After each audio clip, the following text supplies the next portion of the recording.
இந்த நிகழ்ச்சியில் இப்போ உங்களுக்கு நான் சொல்ல போகிறது திரு கேஆர் அவர்களை பற்றி. கோதண்டராமன் என்ற கேஆர் திரைப்பட இயக்குனர், திரைப்பட தயாரிப்பாளர், ஃபிலிம் ஃபைனான்சியர், இந்த அளவில் எல்லா துறையிலையும் அனுபவம் உள்ளவர். Producer council, south Indian film chamber of commerce எல்லாத்துலேயும் உயர்ந்த பதவிகளில் இருந்தவர். திரைப்படத்துறையை கரைச்சி குடிச்சு வச்சுருக்கவர் கேஆர்.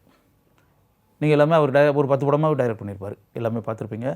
நல்ல அருமையான குடும்ப கதைகளை பண்ணி அவருக்குன்னு ஒரு அருமையான பேரு புகழ்லாம் வாங்கினவர்.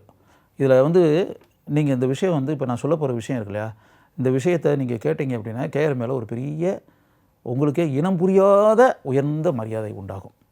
அதை நீ தெரிஞ்சுக்கிறணும் அப்படின்றக்காக தான் இந்த விஷயத்தையே நான் சொல்கிறேன். பல ஆண்டுகளுக்கு முன்னாடி, அநேகமாக ஒரு 20 வருஷம் இருக்கும், அழகன் தமிழ்மணி அப்படின்னு சொல்கிறோம் இல்லையா, அந்த அழகன் தமிழ்மணின்றது நான் கடவுள் படத்தில் ஆரியாவுக்கு அப்பாலாம் நடிச்சார்ல, அவர் தான் அழகன் தமிழ்மணி. இப்போ மங்கை சீரியல்லாம் பண்ணார்ல, பண்ணி பேர் புகழ்லாம் வாங்கினார். அவர் ஒரு படம் ப்ரொடியூஸ் பண்ணார். படத்தினுடைய பேர் சித்திரை பூக்கள் அப்படின்னு படத்தினுடைய பேர். கண்ணதாசனுடைய மகன் கண்மணி சுப்பு அந்த படத்தை டைரக்ட் பண்ணார். அந்த படத்தில் கதாநாயகனாக புலியூர் சரோஜாட்ட அசிஸ்டண்ட்டாக இருந்த ஜெயந்த் குமார் அப்படின்னு சொல்லிட்டு ஒரு இளைஞனை டான்ஸ் அசிஸ்டண்ட்டாக இருந்தவன், அவனை கதாநாயகனாக அதில் அறிமுகப்படுத்தினாப்புல. வினோதினி அந்த படத்தில் கதாநாயகி.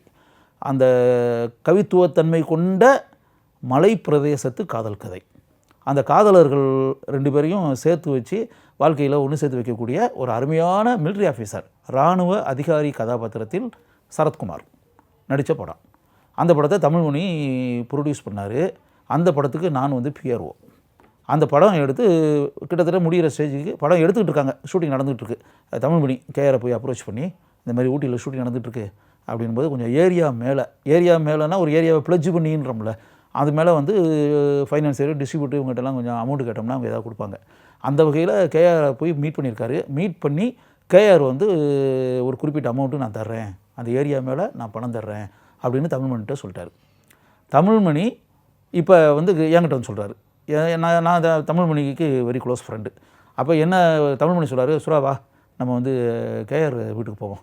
வீட்டுக்கு போயிட்டு அவர் இதை மாதிரி அமௌண்ட்டு தரேன்னு இருக்காரு, ஊட்டியில் ஷூட்டிங் நடந்துகிட்ருக்கு, இந்த அமௌண்ட் அங்கே கிடையாது, அமௌண்ட்டே ஃபுல்லாக தீர்ந்து போச்சு, இங்கேருந்து அமௌண்ட்டு அனுப்புனா தான் அங்கே ஷூட்டிங் நடக்கும், இப்படிப்பட்ட ஒரு நிலை. அதனால் காலையில் ஒரு 10 மணிக்கு வீட்டுக்கு வந்துருன்ற மாதிரி கேஆர் சொன்னார். வா போவோம் என் கூடன்னு சொல்லிட்டு எனக்கு கூப்பிட்டு பண்ணார். கேஆர் பின்னாடி எனக்கு நல்ல பழக்கம், நான் அவர் அண்ணன் கூப்பிடுவேன். எனக்கு அவர் மேலே எனக்கு உயர்ந்த மரியாதை மதிப்பு, என் மேலே அளவற்ற அன்பு பாசம் கேஆருக்கு. அது பின்னாடி நடந்த மேட்டர்கள். ஆனால் அந்த டைமில் நான் போகும்போது கேஆர் எனக்கு பழக்கம் கிடையாது. எஸ்ஐடி காலேஜுக்கு நேர எதிர கேஆருடைய வீடு. அந்த வீட்டுக்கு நாங்கள் போன உடனே கேஆர் அப்போ எங்களுக்காக காத்திருந்தார். வந்த உடனே தமிழ்மணி அப்போ சபரிமலை ஐயப்பன் இதுக்காக மாலை போட்டிருந்தார். வந்த உடனே வா தமிழ்மணி, நீ வருவேன்னு தான் எதிர்பார்த்துக்கிட்டு இருந்தேன், இங்கே வா அப்படின்னு சொல்லிட்டு, நான் சொல்ல 20 வருஷத்துக்கு முன்னாடியே இருக்கும், 20-25 இயர்ஸ் கூட இருக்கும். அப்படியே அந்த சூட்கேஸை ப்ரீஃப் கேஸை திறந்தார். அந்த டைமில் அந்த காலத்தில் நீங்கள் 20 வருஷத்துக்கு முன்னாடினா ஒரு இதை போட்டுக்கோங்க, அதில் அப்போ 500 ரூபா நோட்டுக்கு எல்லாம் கிடையாது, அப்போ 100 ருபீஸ் தான் இருந்துச்சு. 50,000 ரூபாய்க்கு 50,000 ருபீஸ் ஒரு அட்வான்ஸ் பேமெண்ட் மாதிரி ஒரு 5, அந்த 100 ரூபா நோட்டு ஒரு 5 கட்டு, அப்படியே ஒரு 50,000 ரூபா. அதை அப்படியே எடுத்து ப்ரீஃப் கேஸ்லேருந்து அப்படியே எடுத்து, அந்த அமௌண்ட்டை வச்சுக்கோ, இந்த அமௌண்ட் அனுப்புனா தானே நாங்கள் போய் இது பண்ணால் தானே ஷூட்டிங் நடக்கும், நாங்கள் ஏகப்பட்ட பேர் 70-80 பேர் இருக்காங்க, இந்த அமௌண்ட் போனால் தான் ஷூட்டிங் நடக்கும், உடனடியாக அங்கே அனுப்புறதுக்கு ஊட்டிக்கு அனுப்புறதுக்கு என்ன வேலைன்றதை பாரு, அந்த இது நீ அக்ரிமெண்ட்லாம் இது டைப் பண்ணி கொண்டு வந்துட்டியான்னு. கொண்டு வந்தாச்சுனே அப்படின்னு கொண்டு வந்துரு, அதில் நான் கையெழுத்து போட்டு பிறகு நான் தரேன், பிறகு நாளைக்கு நான் தரேன், அக்ரிமெண்ட் வச்சுட்டு போ அப்படின்ற மாதிரி சொன்னார். இதில் என்ன மேட்டர்னா, தமிழ்மணிட்ட முதல் நாளே கேஆர் சொல்லியிருக்காரு, அது கரெக்டாக இத்தனை மணிக்கு, இப்போ 10 மணின்னு வச்சுக்கிறோம், 10 மணிக்கு கரெக்டாக வந்துடணும் அப்படின்ற மாதிரி ஒரு இதை சொல்லியிருந்தார். லேட் ஆகக்கூடாது அப்படின்னா, ஏன்னா கேஆருடைய அம்மா உடம்பு சரியில்லாமல் ஹாஸ்பிட்டல் அட்மிட்டடு, அதனால் கரெக்டாக வந்துடு, ஏன்னா வந்துட்டு இந்த அமௌண்ட்டை நான் கொடுத்துட்டு அதுக்கு பிறகு நான் ஹாஸ்பிட்டலுக்கு போகணும், எங்கள் அம்மா உடம்பு சரியில்லை போய் பார்க்கணும், அதனால் ஹாஸ்பிட்டலுக்கு அதுக்கு நான் போய் வந்துன்ற மாதிரி ஒரு மேட்டர் இருக்குது, அதனால் கரெக்டாக டைமுக்கு வந்துட்டு லேட்டாக வந்துடாதுன்னு சொல்லிட்டு முதல் நாளைக்கு கேஆர் சொல்லிட்டார். அதனால் தமிழ்மணி கரெக்டாக அந்த பங்க்சுவலாக அந்த டைமுக்கு கொஞ்சம் கூட லேட் பண்ணாமல் போகும்போதே என்கிட்ட சொல்லிட்டு போனார். கேஆர் கரெக்டாக வர சொல்லியிருக்காரு, ஏன்னா அவங்க அம்மா உடம்பு சரியில்லாமல் இருக்காது, பார்க்க போகணும்னு சொல்லிட்டு இருந்தார், அதனால் நம்ம கரெக்டாக அந்த டைமுக்கு போயிடுவோம்னு சொல்லிட்டு தான் கரெக்டாக 10 மணிக்கு நாங்கள் போனது. இப்போ தமிழ்மணி கேஆர்கிட்ட கேட்டார், என்னண்ணே அம்மா எப்படி இருக்காங்கன்னு. அப்போ அவர் ஒன்றும் பதில் சொல்லலை. ஏன்னா என்னண்ணே அம்மா எப்படி இருக்காங்க, உடம்பு எப்படி இருக்குது அண்ணா அப்படின்னு கேட்டார். மறுபடியும் அவங்க பதில் சொல்ல, என்னண்ணே சொல்லுங்கண்ணே, என்னண்ணே நான் 2 தடவை கேட்குறேன், பதில் பேசாமல் இருக்கீங்க, எப்படி இருக்குது சொல்லுங்கண்ணே அப்படின்னு ஒன்று கேஆர் சொன்னார். போய் பாடியை வாங்கணும்னு சொன்னார். அப்படி யோசித்து பாருங்கள், அவங்க அம்மா இறந்தாச்சு, இவருக்கு ப்ரொடியூசர்ன்ற மாதிரி இவருக்கு இப்போ இந்த செல்ஃபோன் பண்ணலாம் இப்போ இருக்கிற மாதிரி இல்லாத காலகட்டம். எப்படி தகவல் கொடுக்குறது அப்படி இப்படின்றதெல்லாம் இல்லாத காலகட்டம். அவர் வந்து கரெக்டாக 10 மணிக்கு வந்து அமௌண்ட்டு தரேன்ட்டாரு. இந்த அமௌண்ட் போனால் தான் ஷூட்டிங் நடக்கும். அந்த அமௌண்ட்டை நம்பி தான் தமிழ்மணி இருக்கார். அப்படிப்பட்ட ஒரு சிச்சுவேஷனில் கேஆர் வந்து அவங்க அம்மா இறந்தாச்சுன்றதுக்காக அங்கே போயாச்சு அப்படின்னா, இப்போ தமிழ்மணிக்கு ஷூட்டிங் எப்படி நடக்கும்? பணம் எப்படி இவருக்கு தர முடியும்? அப்படின்றதுக்காக அம்மா இறந்ததை கூட மறைச்சிட்டு தமிழ்மணிக்கு காசை கொடுக்குறதுக்கு கேஆர் உட்காந்துருக்காரு. நீங்கள் யோசிச்சு பாருங்கள், இப்படிப்பட்ட மேட்ரு இப்படிப்பட்ட மனிதர்கள்லாம் சந்திக்க முடியுமா வாழ்க்கையில்?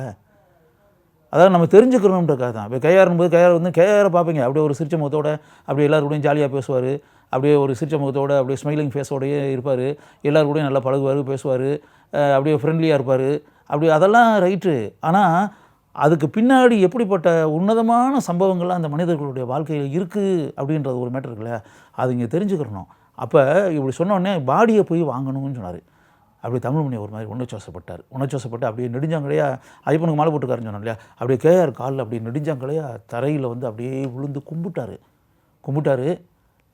கேஆர் சொன்னார், அமௌண்ட்டை எடுத்து போய் பாரு, அங்கே ஷூட்டிங் நடக்கிற வேலையை பாரு, முதல்ல பணத்தை அனுப்புறதுக்கு வெளியே பாரு, அங்கே எந்த பிரச்சனையும் வரக்கூடாது, பாரு, அதுக்கு பிறகு இந்த அக்ரிமெண்ட்டில் நான் கையெழுத்து போட்டு வைக்கிறேன், பிறகு ஃபர்தர் அமௌண்ட் எப்போ நான் தரேன்னு சொன்னோன்னா அந்த டைமில் நான் வந்து அந்த அமௌண்ட்டில் நான் தரேன், வந்து பிறகு வா அப்படின்ற மாதிரி சொல்லிட்டு அனுப்பிட்டார்.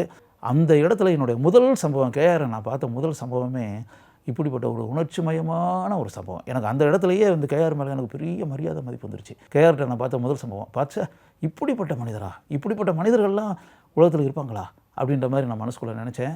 காலங்கள் எத்தனையோ கடந்து ஓடிடுச்சு, எத்தனையோ வருடங்கள் ஓடிடுச்சு. இப்போ கூட அந்த நிகழ்ச்சியை நினைக்கும் போது எனக்கு கேஆர் மேலே பெரிய மரியாதை மதிப்பு உண்டாகும். இப்போ நிச்சயமாக நீங்கள் கேட்டுக்கிட்டு இருக்கீங்க, உங்களுக்கு கூட நிச்சயமாக கேஆர் மேலே பெரிய மதிப்பு மரியாதை நிச்சயமாக உண்டாகும். அப்படின்றத நான் சொல்லணுமா என்ன?